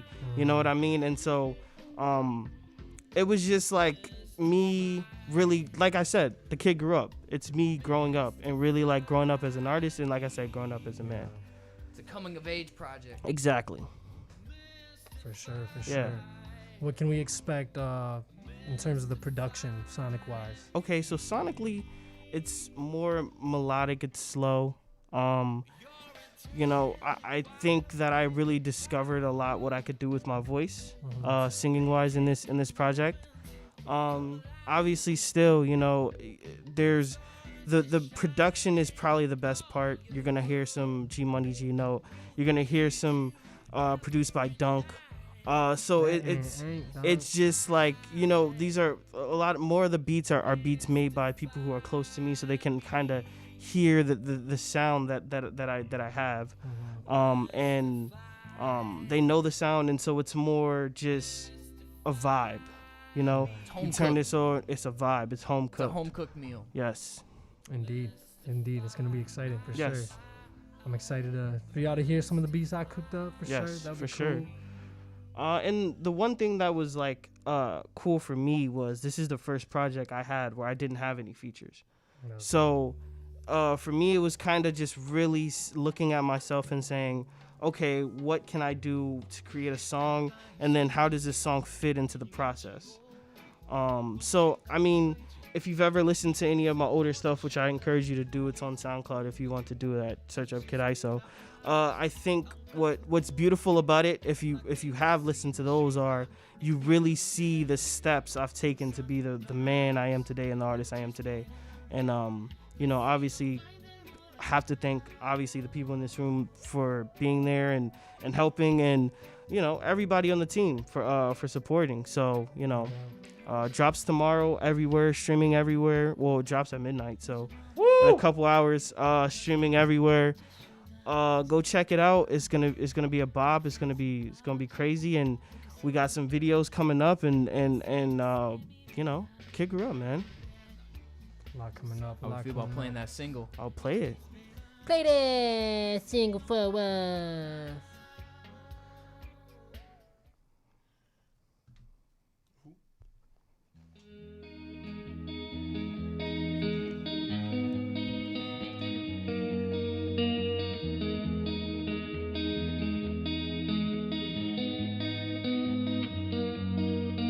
All love ends in heartbreak. All love ends in heartbreak. I lost myself in you. I don't know what to do. I thought it'd go away, but I can't get enough of you.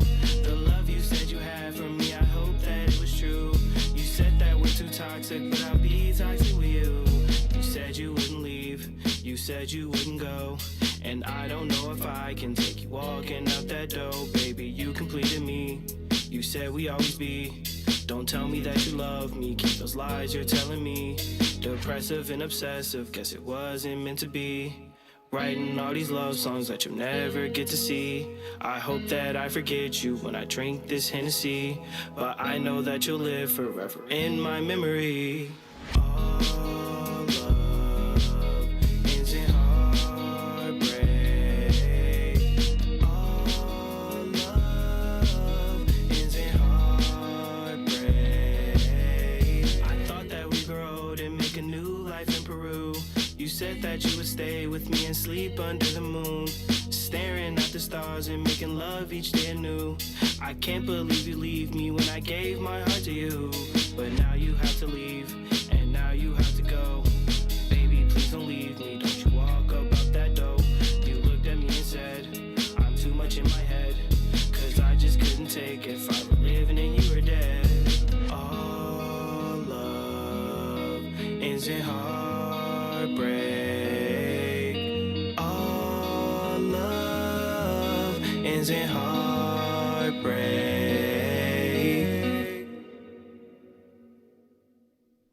Sir.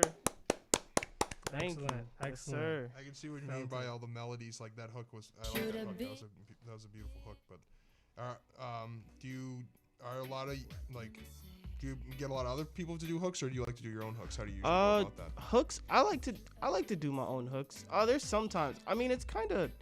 I don't know. Hooks kind of come out of anywhere. It can literally like. Most of the time, a hook that, especially when like it's a Me and G Money song, most of the time the hook is freestyle. We might write a verse, but sometimes it's just like you come up with something in the moment, and then it's just like, okay, I like that, and then you build off that. You know what I mean? Or if you already have something built, it's kind of like, something catchy just will pop up, Right, and then right, you could right. just kind of boom. And then sometimes, I'm not gonna lie, sometimes the engineer will make a hook out of something that's just a rap. Like they'll be like, hey, yo, say that again, double that, and then boom, you got a hook. That's happened so many times too. That's crazy. You know So what that reminds me of, G? Hmm. I get very heavy vibes of like the Strokes, True. I feel and that. like I've been seeing that like it sounds super modern. I like that. Yeah. I like it. It's a very progressive sounding track. thank you. Like this is like I I definitely hear your growth in that for sure. Thank you. No Thank doubt. you. It's definitely. I'm excited to hear the rest of it because I can hear the maturity for sure in every aspect. Thank you. Thank you for sure. Hell yeah. No, I've been blessed to see ISO's journey. That man's come a long way, you know, and it's cool to hear that, you know, for sure. I think it has all the pieces to really do some damage, you know. Yeah, 100%. So make sure y'all tune in at 12 o'clock. 12 o'clock. And moving forward, you know, it's gonna be out on all streaming platforms. The Yep. Kid grew up. The kid grew up. Kid ISO. Kid ISO, yes. Yes, sir. You do you have any other tracks you wanna have heard? You all want me to put on a couple beats? You know what? You should definitely throw on a couple beats. We gotta get a, All right, get I'll run it- a I'll run north it back. side. I'll run it back. We need an exclusive Kid ISO exclusive freestyle, performance? yeah. All right, you know what? I can. Which I'm of those a, beats was you feeling the most? The one I sent you last night, or the harder one I just played? I like the one you sent me last night, but I can send you a beat from the tape and I'll do like the first verse. Does that sound good? All right, bet. I'm gonna send you that. Just play something else and G Money could freestyle and I'll do that right now. I'm gonna send you that right now.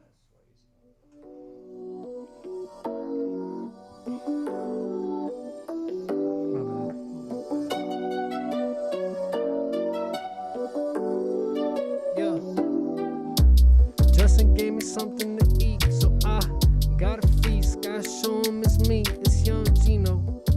Yeah, feel like the hero. Hey, yeah. You heard that boy, he on every beat, on every track. We gotta eat, yeah, you know we can't lack. First world problems, hope to solve them, but we gon' get this money every day. We dissolving all the haters, cause we get paper. We don't wait for later, now we get it right now. It's going down, shut down like the quarantine. I'm coming out, I'll give you more of me. Hey, because back then I was holding me. You ain't getting none of me because the monster inside of me is tearing me apart. It's eating out my heart. I'm wishing that I wasn't feeling like this. Gotta start somewhere. Diving out, we show 'em what we gon' do. It's our time now. Didn't have no times for the timeout. We ain't had no flags, red flags everywhere, but they didn't see said flags. So we getting through the pain and it abstract. It's everywhere. Yeah, how asthma attack, can't breathe. I'm on the floor. Go to the hospital, need some air, I need some more. Ventilator, that's for sure. Going up the escalator, feeling hella pure. And I remember I was torn by all my insecurities. But surely I got over them insecurities, all them insecurities. Yeah, and now we feeling great. Got over that mountain, we didn't hesitate. We dedicated ourselves to this lifestyle. I dedicated myself to the freestyle. They will look at me crazy, walking down the street. Look at me crazy, spitting down the street. I be feeling so crazy, walking down the street. I'm just me going crazy. I just sent it. I'll play it after this.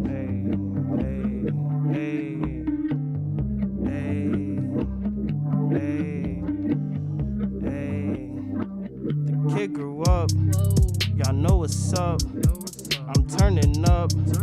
It's not your turn, just go where you turning up. I mean I'm messing up. I mean I'm cutting up. I'm cutting the rug up. We'd be like, wow, Izzy and Mo. I've been in the freaking zone. Ballin' like Kobe, rest in peace. R.I.P. the great beast. Hey. Pass that beat to me.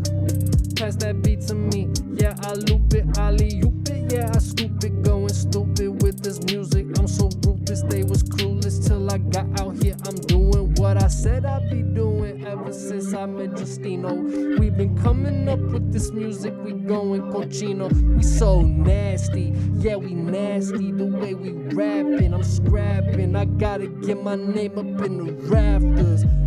Yeah, like the Raptors, Kawhi one day. I'm resting because today is Sunday. It's not, it's Thursday. I'm sorry, I'm hogging. You know that I'm logging. I'm just working hard, I'm logged in. Every day I got 'em shocked. Damn. Woo. I'm the man. Looking good, I ain't off them Zans. I was traumatized by all of them Zans. We could have died that day. We were so fried that day. I felt so high today. Yeah. He ready for the show. He ready for the show. We waiting for the beat so he can flow. On this kid grew up beat, yeah, you know. It's so hot, it's gon' blow.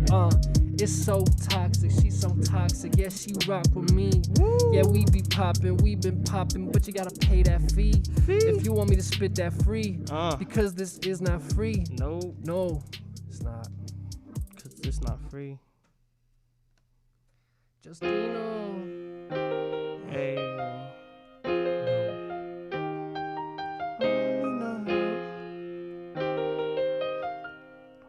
That shit stank, I done. like it.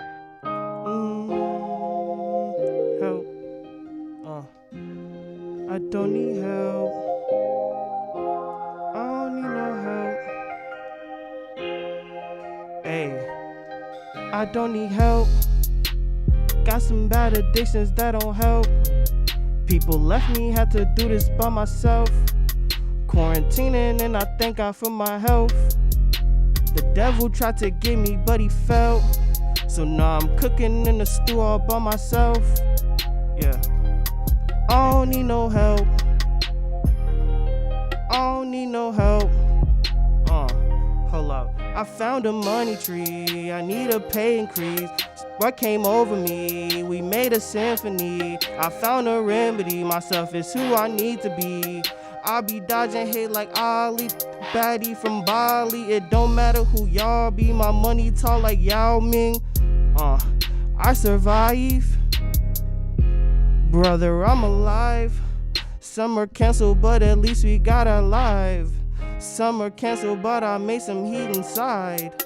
I'm like D-Wade, I got the heat up on my side. I peep the hate, I see it in your eyes. I roll a blunt and Mary Jane helps me to fly. I don't need help. Got some bad addictions that don't help. People left me, had to do this by myself. Quarantining and I thank God for my health. The devil tried to get me, but he fell. So now I'm cooking in the stew all by myself. I don't need no help. I don't need no help. Hey, yes sir. Tape dropping tonight at 12. A little late on that motion. It's all good. Hey. I think we'll end it here, everybody. Thanks for tuning in. 100%. Everybody tune in. Kid grew up. Kid grew up. Tonight. Stay by your Tonight. computers. Wait for that drop. Let's get it. Thank you all for tuning in as always. We appreciate you all. We'll be back next week with more sports, more politics, more life, more music as always. Yeah. Good night. Appreciate you all tuning in. We love you guys. Thank you. 100%. Shouts out DJ Young Sox. Shout out DJ Young Sox. Thanks for tuning in, Young DJ Young Sox. Shout out everybody tuning in. Thank you for tuning in. See our faces zooming in. Hey, we be going stupid, yeah.